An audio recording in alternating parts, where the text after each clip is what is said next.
When Laura moved into her new apartment, she thought she was starting over. But across the hall, behind a perfect couple's closed doors, something twisted was waiting. Her married neighbor wanted her, but his wife already had her. And that was just the beginning. The elevator dinged as it reached the 6th floor. Laura Hughes stepped out, arms full of moving boxes, her heart heavy yet hopeful. This new apartment wasn't just a space, it was a promise. After a messy breakup and quitting her job, she craved quiet. A fresh start. A place where no one knew her name. Apartment 6B was small but bright. Large windows overlooked the city skyline, and every corner smelled of freshly painted walls and opportunity. She slid open her balcony door and let the wind wrap around her like a silent welcome. It was perfect, until she met the couple in 6A. He introduced himself first. "Ryan Trent," he said, flashing dimples and charm. "Welcome to the floor." Laura smiled, shaking his hand. He was tall, clean-cut, and every inch the polished businessman. His eyes lingered a bit too long, his smile a shade too familiar. "She's taken," a soft, melodic voice said from the doorway behind him. That was how Laura met her Isabel, Ryan's wife. Isabel was stunning in a quiet, composed way. Not loud, not flashy, just magnetic. She wore confidence like perfume.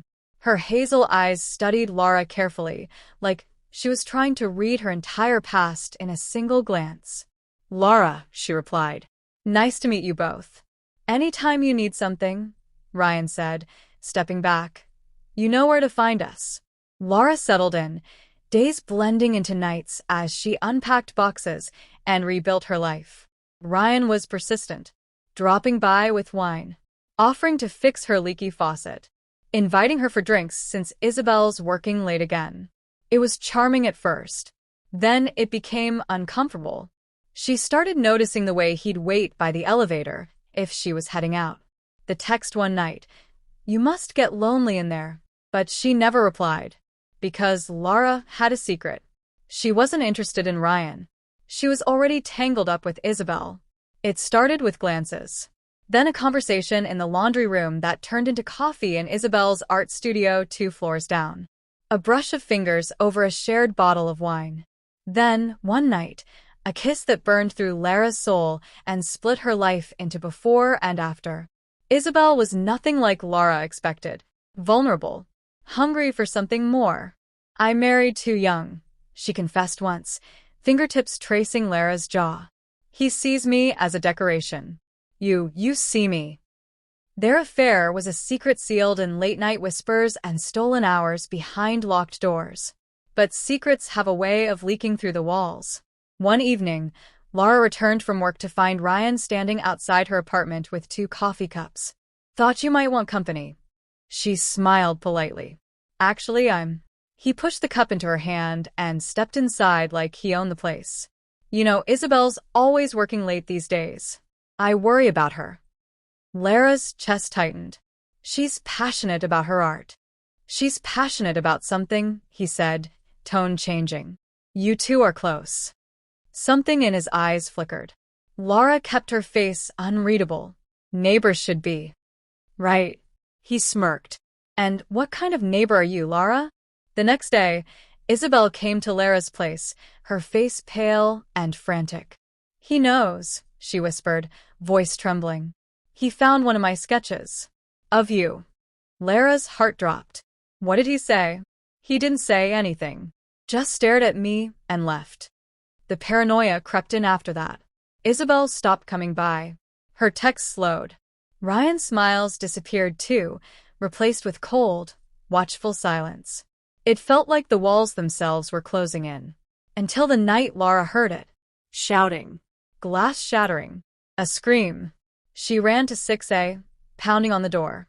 No answer. She tried the knob. It turned. The apartment was dark, eerily still. Then she heard it, a soft sob from the bedroom. She followed the sound, heart pounding.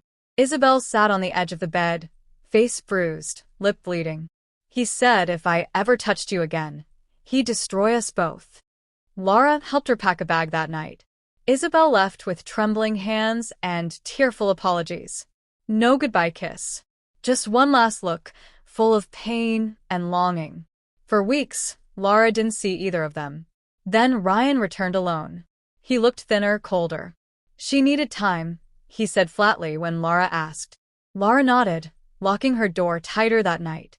But secrets like theirs don't stay buried. A few days later, Laura came home to find her door slightly open. Nothing was missing, but on her pillow was one of Isabel's sketches. The one of her, asleep. There was a note beneath it. She still dreams of you. But don't dream too loudly. Some walls bite back. One evening, Laura was in the elevator when it stopped on the 4th floor. The doors opened.